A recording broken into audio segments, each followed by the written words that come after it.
I'll start by saying I'm a male and I'm diagnosed with depression and high anxiety, which isn't very common, I've found.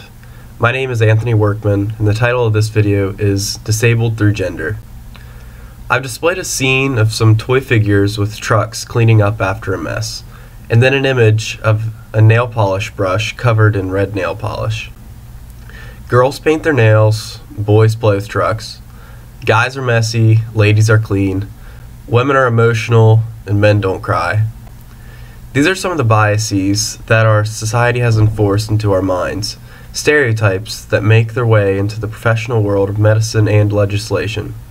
These biases made their way into my life years ago. I've displayed an image of a watch hand as the seconds hand is ticking away. At a young age, I found many important tasks to be both strenuous and overwhelming on not only my mind but my emotions.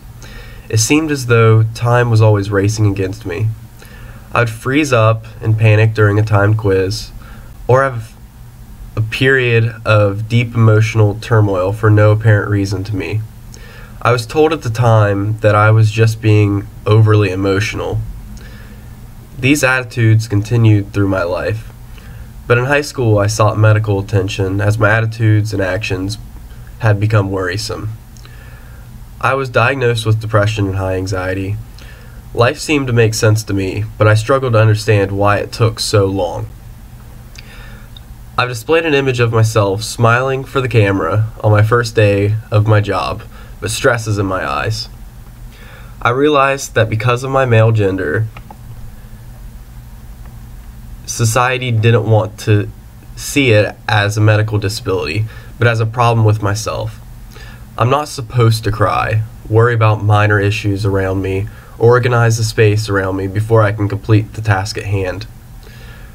Brenda Brueggemann wrote in On Almost Passing about her experience in passing as hearing, but eventually coming out with her deafness, and the struggles underlying each.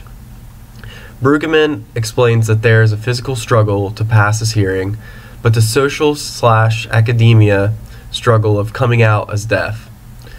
This same conflict is reflected across disabled people as society frowns upon disability. Individuals hide from the negative views they receive. I found myself portraying the same view as I denied my disability in fears of what peers or employers may think.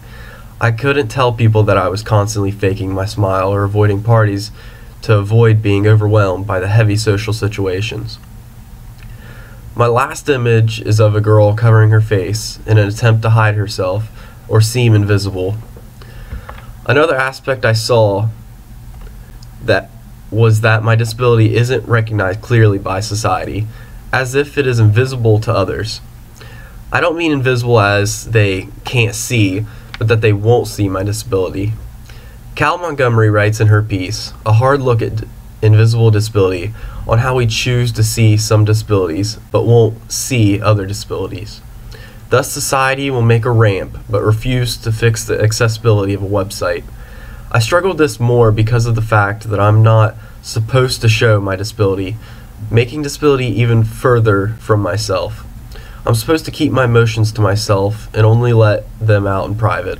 I'm supposed to stop acting like a girl when I cry over something hurtful. These gender biases have shaped me to keep my struggles to myself, to not visibly show my disability. When can we open our eyes to the invisible and biases that are so grounded in the society around us?